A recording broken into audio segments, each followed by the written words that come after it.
Está no ar, programa Carol Rezende.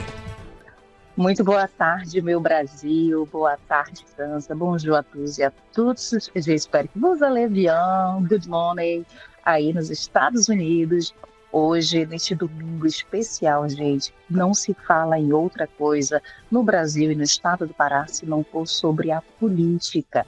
Então, agora, neste momento, neste ano tão decisivo, tão especial, que é o ano de 2026, nós estivemos já iniciando a nova temporada da nossa rede de comunicação Brasil Amazon, trazendo com exclusividade essa entrevista toda especial, que foi um grande sucesso, com o futuro pré-candidato ao governo do estado do Pará da direita, o Mário Couto.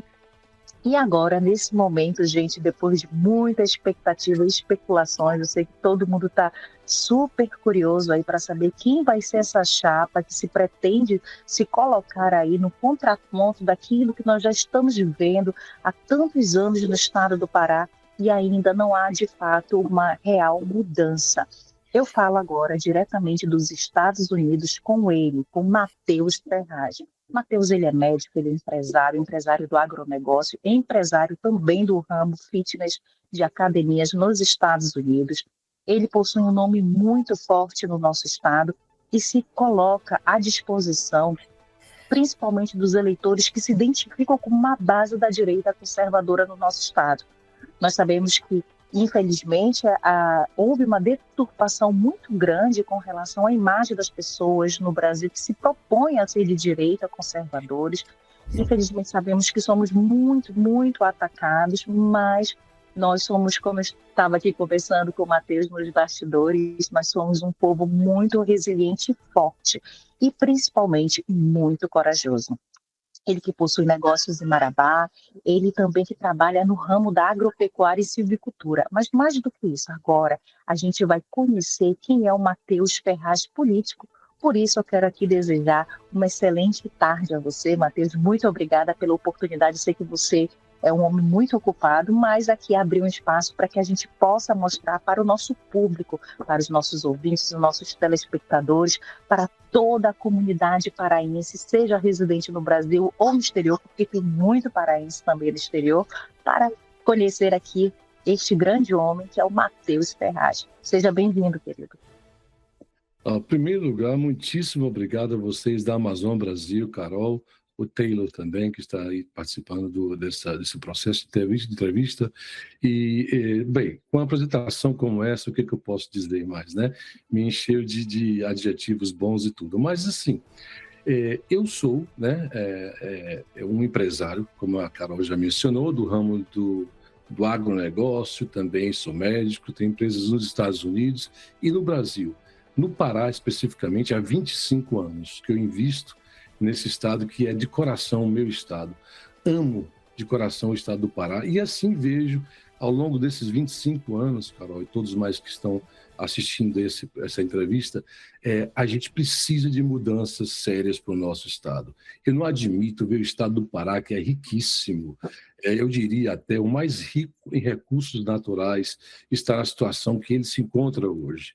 É déficit em tudo, a deficiência na educação, na segurança, na infraestrutura, enfim, em todos os âmbitos. Eu digo o seguinte, o Pará merece muito mais. E estou aqui me predispondo, me lançando como possível candidato a vice-presidente, a vice-governador, perdão, na chapa do grande... Não, mas aí está um pouco longe. Mas é a vontade até de fazer algo pelo nosso país, Carol, que a gente começa... Não é sonhar, eu digo isso de coração. A minha ideia é de contribuir de alguma forma com a minha experiência, com o nosso Estado, que precisa muito, e subsequentemente, né, obviamente, com o país. Todos nós participando em cada estado, aqueles que são patriotas verdadeiros, conservadores como eu sou, tá? A gente tem que fazer algo. É por isso que eu me prontifico a lançar a candidato, possivelmente, a chapa como vice do Mário Couto, que é um grande homem, que é o que nós devemos escolher, é o candidato nosso para realmente fazermos uma mudança séria na política do nosso Estado. Matheus, você falou que há 25 anos que você vem investido no nosso estado do Pará e que reconhece o grande potencial de recursos naturais, minerais e fontes inesgotáveis ou até esgotável que existe no Estado. Você falou sobre uma palavra muito interessante, que é investimento. Então, para que as pessoas possam compreender, seja no Estado do Pará, seja no Brasil, seja no exterior, por que que você acredita, como vice-governador, que vale a pena investir no nosso Estado? E de que forma você acredita que, se caso a sua chapa for aprovada e você for eleito vice-governador do Estado, de que forma você pretende transformar políticas públicas, investimento em geração de emprego e renda para a nossa população? Espetacular a sua pergunta. Ela é crucial para que nós possamos realmente alavancar o nosso Estado para uma posição digna de que ele merece. Hoje, o Pará está crescendo, o IBGE, os dados, 1,4% ao ano de 2023. 2024 não saiu ainda o resultado, mas basicamente a mesma coisa. É pouquíssimo, é muito pouco para um Estado riquíssimo como é o Pará. Você já mencionou em minerais, a bauxita, o ferro, o manganês, o ouro, enfim. Tem que legalizar, em primeiro lugar, essas áreas para que as pessoas possam trabalhar. É só produzindo que a gente consegue gerar riqueza. Não existe almoço grátis.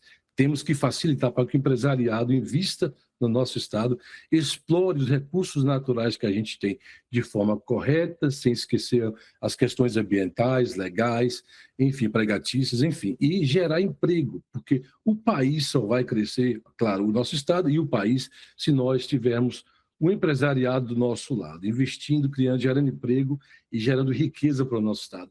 O Pará está com um PIB de 255 bilhões aproximadamente, para um país de 11,8, quase 12 trilhões do PIB. Então, é muito pouco para um Estado do tamanho que é, geograficamente falando, do tamanho que é da importância cultural. O Pará é riquíssimo em recursos naturais, eu bato nessa tecla porque é inadmissível termos um desperdício de oportunidades como essa. E sim, eu conclamo a todos os empresários do país ou de fora, invistam no Pará. Correto, muito interessante. E a gente sabe que esses investimentos, como você falou, permeiam por várias situações, mas, de fato, há uma camada da população que acredita que o empresário ele é inimigo da população. E você aqui deixou bem claro o quanto que o empresariado ele pode e deve ser um aliado para a geração de emprego e renda. Como é que você pensa em aproximar o setor empresarial, seja o empresário que trabalha hoje nas grandes cidades, mesmo na capital do nosso estado, que é Belém do Pará, ou mesmo os empresários do agro, como é que você pretende aproximar esse setor para que a gente possa entender que ele não é inimigo da população e, quem sabe, até mesmo ajudar com a redução de impostos e incentivos fiscais? Qual seria hoje o seu projeto para o setor empresarial do nosso estado? Excelente pergunta novamente. Claro que a gente tem que fazer reuniões, divulgar ao empresariado do Brasil e fora também, como eu tenho conexões fora do Brasil, nos Estados Unidos especificamente, convidando-os para que reuniões e fazer palestras, apresentando as oportunidades que nós temos com a riqueza da pecuária, da agricultura, da mineração, que é o forte do nosso estado realmente, e aí também desburocratizar da melhor forma possível para que eles possam, sim, sentir confortáveis e investir no Estado. E o primeiro ponto da sua pergunta é que as pessoas acham que o empresariado é inimigo do povo. Isso é um grande mito. Eu peço a todos vocês paraenses, vocês brasileiros, não aceitem essa ideia, porque isso não é verdade. Não existe almoço grátis. O que existe é todo o povo de mãos dadas, trabalhando juntos, aqueles que têm recursos que vão gerar emprego, criando as empresas, investindo no Estado, e vocês ou qualquer um que queira trabalhar para também ter a oportunidade de se desenvolver financeiramente, ter uma vida digna realmente, cresçam. Todos nós temos que crescer juntos, mas para isso precisamos, sim, do empresário para que invista e gerando, obviamente, empregos de qualidade, com salário decente. Mas não é só isso, gente. Entenda uma coisa. A partir daí, você monta um pilar de decência para que a comunidade em geral possa crescer. Eu digo decência porque é indecente quando você vê o estado do Pará com o IDH abaixo da média do país. O IDH foca aqui na saúde, no poder de compra e na segurança, educação também, do Estado. E nós estamos numa posição ruim, abaixo da média. Os estados do Norte e do Nordeste têm que se, vamos saber, rebelar para isso. Vamos mudar de ideia, partir do povo se conscientizando. E para mudar o IDH para melhor, tem que gerar emprego, riqueza. Só isso vamos sair dessa situação caótica, gerando riqueza. Positivo. Você falou sobre IDH, sobre Índice de Desenvolvimento Humano, tá, gente? A gente sabe aqui. Bom, eu tive a oportunidade de conhecer os 4 cantos do nosso estado. Acredito que você também conheça a boa parte, assim como o Mário Couto, ele conhece bem o nosso estado.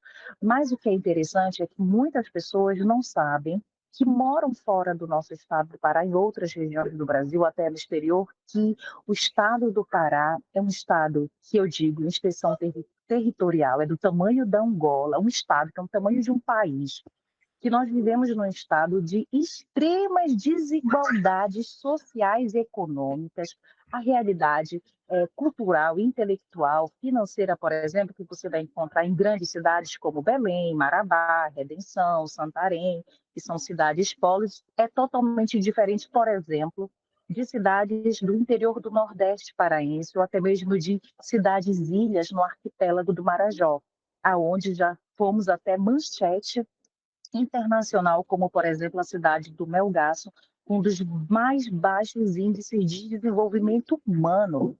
E se a gente parar aqui para falar sobre a situação do Marajó ou do interior do Nordeste paraense, a gente tem aqui um programa inteiro para falar sobre isso. Então, são realidades bem distintas. A realidade que você encontra em Paragominas não é a mesma que você vai encontrar, por exemplo, em Xinguara, que você vai encontrar em Marabá, que você vai encontrar em Belém, na capital. Enfim, aonde nós queremos chegar com isso? Como é que o senhor, junto com o Mário Couto, pretendem combater as grandes desigualdades sociais e econômicas e transformar aquilo que você vem aqui colocando e que nós sabemos do grande tesouro, nós temos hoje aí a região de Marabá como a região dos Carajás, a região conhecida pela extração do ouro. Mas o que a gente observa é que todo esse minério, tudo a bauxita, a alumina, o alumínio, mesmo as nossas próprias madeiras, enfim, tudo aquilo que vem da natureza, que já foi dado por Deus dos nossos recursos minerais e naturais, infelizmente não ficam no nosso estado. Eu estou aqui no exterior, por exemplo, aqui na França. Nós sabemos que muitas multinacionais aqui da Europa se implantaram no estado do Pará, e isso aí já é ao longo dos séculos, desde a fundação, se a gente colocar assim, vamos colocar de Belém, em 1616, que os portugueses já realizavam isso, né? Trazendo tudo que eles encontravam no Brasil, no Pará, para fora. Então, a gente percebe que é uma riqueza que não fica. Então, diante dessa realidade, dessa grande diversidade e dessas desigualdades sociais e econômicas, como é que vocês pretendem combater isso? Eu vou falar por quê. Porque a direita conservadora colocaram algo na cabeça das pessoas como se os conservadores fossem contra o social. Por exemplo, você falou, aqui não existe almoço de graça, não existe merenda de graça. Quando a gente escuta isso aqui do Marcelo Ferraz, eu tenho certeza que passou pela sua cabeça sobre o Bolsa Família. Para quem não sabe, no Brasil nós temos um programa chamado Bolsa Família, que é uma ajuda que o governo dá para as pessoas que estão em situação de vulnerabilidade social e econômica. E vale ressaltar que todos esses programas sociais foram inspirados nos programas sociais aqui da França, tá bom, gente? Então, o que a gente quer dizer aqui? Eu quero dizer que a minha pergunta aqui para você, diante de todo esse contexto, vocês pretendem, porque muitas pessoas colocaram, acabar com o Bolsa Família, ou vocês pretendem ir de forma a desenvolver projetos sociais e econômicos que vão fazer com que essas pessoas não se tornem independentes, porque, infelizmente, nós sabemos que há uma grande parte da população do nosso estado que não prospera, que não cresce, que não desenvolve. Eu falo porque eu já tive a oportunidade de trabalhar em regiões extremamente pobres do nosso estado, e as pessoas ficam dependendo daquelas migalhas que caem do governo. Uhum. Então, para encerrar aqui, a gente tem aqui, eu tenho certeza que vai render um grande programa, senão vai ficar muito extensa. Isso aqui eu vou deixar só o brinque, como a gente fez com o Mário Couto. Responda-nos, vocês pretendem acabar com o Bolsa Família? Como é que vocês pretendem combater as desigualdades sociais e econômicas do nosso estado? Excelente ponto, excelente. E eu direto ao ponto, o último ponto. São dois que você mencionou aqui que eu acho cruciais. A Bolsa Família. Primeiro, a Bolsa Família é um programa federal. Não tem como a gente cavar isso. Eu apoio esses programas sociais, gente. Eu acho que qualquer pessoa decente que pensa no próximo tem que apoiar. Contudo, a gente não pode deixar essa pessoa dependente de programas sociais que vão ser um paliativo, só um paliativo para você não passar as necessidades básicas, não ter o apoio da alimentação e tal. Mas, contudo, também a gente tem que organizar, mapear o nosso Estado, organizar, digamos, grupos específicos regionais, porque no Pará é o outro ponto, tem uma desigualdade regional enorme. Você sai de Belém para Paragominas, Paraopebas, Canaã dos Carajás, Marabá, Novo Repartimento, enfim, Xinguara, é muito diferente. Então, tem regiões riquíssimas, mas com má distribuição de renda. Você tem que chegar numa região dessa, ver, mapear dessa forma, o que ela pode oferecer em termos de a aceitação de novos empresários, explorar a região de forma legal. Quando digo explorar, é trabalhar e gerar emprego. A pessoa tem dignidade quando ela trabalha nos dá dignidade. Então, receber um Bolsa Família, um programa social, é muito bom e muitas pessoas precisam, mas desde que a gente também ensine essa pessoa a pescar, não só comer o peixe pronto. Então, entrar no programa e desenhar o programa regionalmente falando, porque as características do nosso estado, que é grande, enorme, um estado muito grande, ela varia muito. Então, tem que se analisar com programas sociais, assistentes sociais, desenhar para cada região um programa diferente, específico para a região, para que a pessoa saia daquilo. Eu acredito que a grande maioria do brasileiro, nesse caso do paraense também, não quer ficar recebendo a Bolsa Família para o resto da vida. Ele quer, sim, sair daquela, tá patinando naquela lama da miséria. Então, sair disto, ter dignidade, montar o seu próprio negócio, é algo que eu acredito muito. Você montar o seu próprio negócio. Pode ser uma barraquinha de frutas ou uma grande empresa, todos têm o mesmo valor em sua categoria e que cresça dessa forma. É isso que eu queria dizer, tá? Olha, gente, se deixar, eu passo aqui a tarde toda conversando com ele. Mas, gente, isso aqui só é um briefing do que vai vir uma série de reportagens e série aqui de conhecimento, gente, compartilhar conhecimento e aqui fazer essa comunicação clara, para que a gente possa mostrar de fato o que pensa e qual é o projeto e plano de governo da direita conservadora para o nosso estado do Pará. Matheus, infelizmente eu vou ter que deixá-lo, mas eu quero aqui agradecer, eu quero dizer que isso aqui é só o início e a gente vai marcar também uma live no Instagram. E muito obrigado e meu forte abraço para vocês e para toda a comunidade brasileira e principalmente para o povo paraense aí residente nos Estados Unidos. Eu que gostaria de muito agradecer vocês da Amazon Brasil, o Brasil Amazon, a rádio, ao Taylor também que está no programa. Com grande prazer que está aqui. Voltarei caso necessite novamente e dizer aqui ao povo paraense que a gente precisa de mudanças sérias. A mudança é trazer gente de fora da política. Eu não me considero como político, eu sou um administrador público nato, porque também sou empresário e gosto muito disso. Então, nos dê um voto de credibilidade, sim, para a gente fazer uma mudança séria. Chega do mesmo que está acontecendo com o Pará. A gente precisa do melhor. Um abraço a todos, tá? Muito obrigado e fica com Deus.